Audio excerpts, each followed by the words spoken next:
मैंने तुम्हें बताया था कि बिजनेस स्टडीज में जितने ज़्यादा कॉन्सेप्ट ज़रूरी हैं उतनी ही ज़्यादा तुम्हारी प्रेजेंटेशन भी मैटर करती है।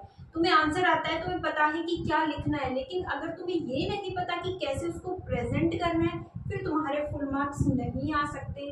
तो इन चीज़ों का तो ध्यान रखना पड़ेगा। प्रेजेंटेशन पे थोड़ा सा ध्यान तो देना पड़ेगा।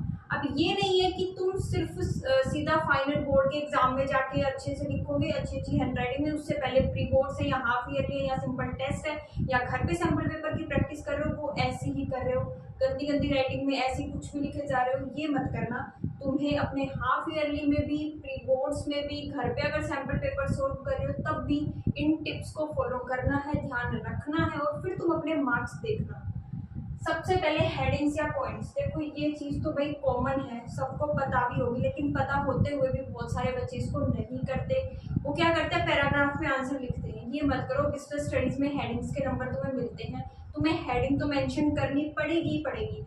उसके बाद तुम पॉइंट्स में अपने आंसर को डिफाइन किया करो, एक्सप्लेन किया करो। प्लीज पैराग्राफ को अवॉइड करो। पैराग्राफ में कोई आंसर पढ़ना पसंद नहीं करता। पॉइंट्स में आंसर होते हैं ना, तो पढ़ने में इजी भी होता है और अच्छा भी लगता है। हेडिंग्स अच्छे से डिफाइन करना, मेंशन करना और उनको अंडरलाइन करना जरूरी है बिजनेस स्टडीज में।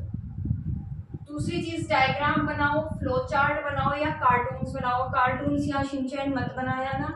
कार्टून्स से मतलब है तुम सिंपल सिंपल कार्टून समझते हो, जैसे सिंपल से कार्टून्स तुम बना लेना, ठीक है। जैसे तुम समझ ही गए होगे मैं क्या कहना चाह रही हूँ। ऐसा ऐसा सिंपल से, ये नहीं है कि तुम्हें बहुत डिजाइन करना है, डायग्राम्स बनाने हैं, फ्लो चार्ट बनाने हैं, जिससे तुम्हारा टाइम भी ज्यादा ना लगे। सिंपल और उससे तुम्हें कॉन्सेप्ट को समझाना है। अब इस चीज के लिए ना मैं तो कहूंगी कि सीबीएसई ने ना पिछले साल के टॉपर्स की आंसर शीट है जो अपनी वेबसाइट पे अपलोड कर रखी है, तुम देख लो। उसमें ना तुम्हें ऐसे ऐसे कार्टून्स भी मिलेंगे, तुम्हें डायग्राम भी मिलेंगे, फ्लो चार्ट भी मिलेंगे और उसका पूरा पेपर तुम एक बार ध्यान से देखो, तुम्हें पता लगेगा कि कौन सी चीजों का उसने ध्यान रख रखा है और कौन सी चीजों का नहीं। इस वीडियो के बाद जरूर देख लेना, सीबीएसई की वेबसाइट पे है 2019 वाला देख लेना बिजनेस स्टडीज का पेपर। वो बहुत अच्छे से प्रेजेंट किया हुआ है, उसमें तुम्हें बहुत सारी चीजें पता लगेगी और तुम्हें ये भी पता लग जाएगा कि जो डायग्राम है, फ्लो चार्ट और कार्टून है उनका कैसे यूज करना है। तीसरी चीज है, हाईलाइट करो आंसर को या कैपिटल लेटर्स में लिख दो। देखो जो भी तुम्हारा मेन आंसर है या तो उसको कैपिटल लेटर में लिख दो, जैसे कोई भी केस स्टडी है उसका आंसर स्टाफिंग है, अब स्टाफिंग को ना कैपिटल लेटर्स में लिख दो या फिर उसको हाईलाइट कर दो, अंडरलाइन कर दो, ताकि एग्जामिनर को, चेक करने वाले को दूर से ही पता लग जाए कि भाई ये स्टाफिंग आंसर है, ठीक है, इस बच्चे को आता है। चौथी लाइन देखो, अगर मैंने तुम्हें बताया था कि या तो तुम पॉइंट्स में आंसर लिखो, पैराग्राफ मत लिखो, लेकिन अगर तुम पैराग्राफ लिख रहे हो तो बीच में लाइन छोड़ो। मतलब ये नहीं है कि तुम लिखे जा रहे हो, ये मत करो। इतना पैराग्राफ हो गया, फिर एक लाइन छोड़ दो, उसके बाद शुरू कर दो। ऐसे 2-3 पैराग्राफ बनाए हैं तो एक एक लाइन बीच में छोड़ दो, ताकि थोड़ा सा प्रेजेंटेबल लगे, थोड़ा मतलब सब कुछ ऐसा ना लगे बहुत बड़ा लिख दिया, इसमें तो पता नहीं क्या लिख रखा है, ये ना लगे। और वैसे तो पैराग्राफ को अवॉइड ही करना अगर कर सकते हो तो।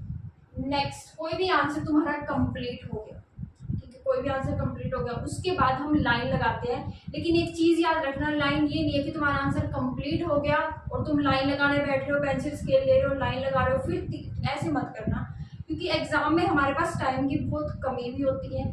तुम करना क्या, सबसे पहले तुम आंसर कर रहे हो, तुम्हारा फर्स्ट आंसर कंप्लीट हुआ, उसके बाद 2 लाइनें छोड़ दो। नॉर्मली हम एक लाइन छोड़ते हैं ना, उसके बाद सेकंड आंसर शुरू करते हैं, तुम एक मत छोड़ो, 2 छोड़ दो। उसके बाद सेकंड आंसर किया, तुमने लिख लिया, उसके बाद भी तो मतलब हर आंसर को कंप्लीट करने के बाद तुम 2-2 लाइन छोड़ते चलो, ताकि लास्ट में अगर तुम्हारे पास टाइम बच रहा है तो फिर लाइन लगा दो स्केल पेंसिल से।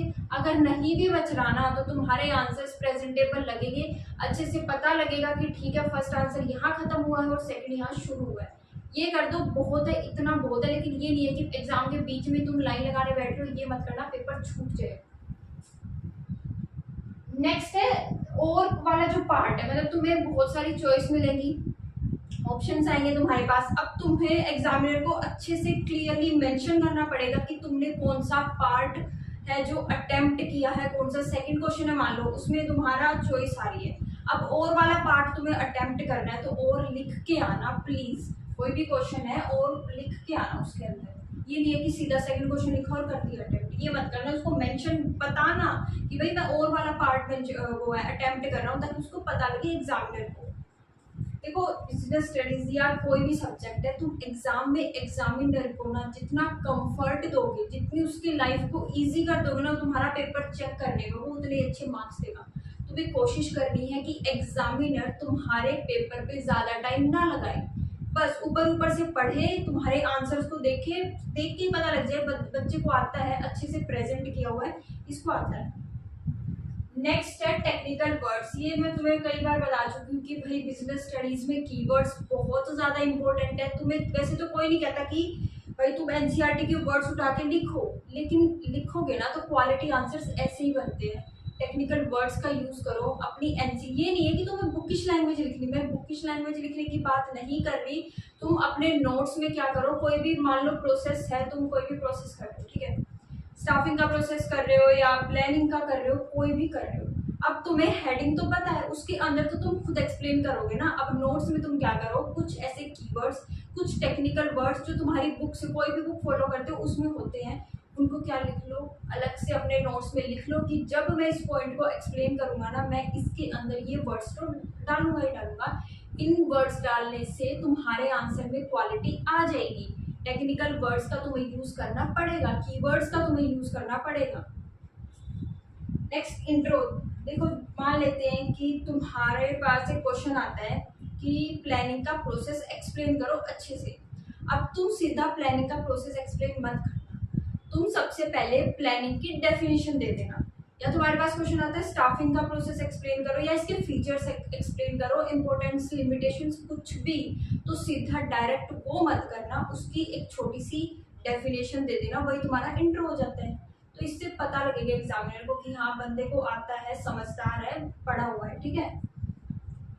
टाइम, अब सबसे मेन चीज तो भाई टाइम है ना। इतना सब कुछ करेंगे, इतने अच्छे से प्रेजेंट करना है हमें अपने एग्जाम में, अपने पेपर को, सबसे बड़ी चीज लेंथ। अब ऐसा नहीं है, पता है हम कभी कभार क्या करते हैं, हमें क्वेश्चन आ रहा होता है, हमारा आंसर बहुत अच्छे से आता है, हमें कोई आंसर, हमें उसको लिखने में इतने मजे आ रहे होते हैं, हम लिखते जाते हैं लिखते जाते हैं, और पता नहीं लिखते लिखते कितने पेज भर देते हैं, बाद में रियलाइज होता है हमारे पास बाकी क्वेश्चंस के लिए तो टाइम बचा ही नहीं। तो ये तो मत करना, अपना टाइम है जो मैनेज करके चलना हर चीज में। ये नहीं है कि तुम डायग्राम बना रहे हो, फ्लो चार्ट बना रहे हो, इसी में इतना टाइम, इतना सजाने में लग गए कि तुम्हारे पास बाकी क्वेश्चंस को करने का टाइम ही नहीं मिला। इसमें तो 6 में से 6 मिल जाएंगे, बाकी में तो कट जाएंगे ना।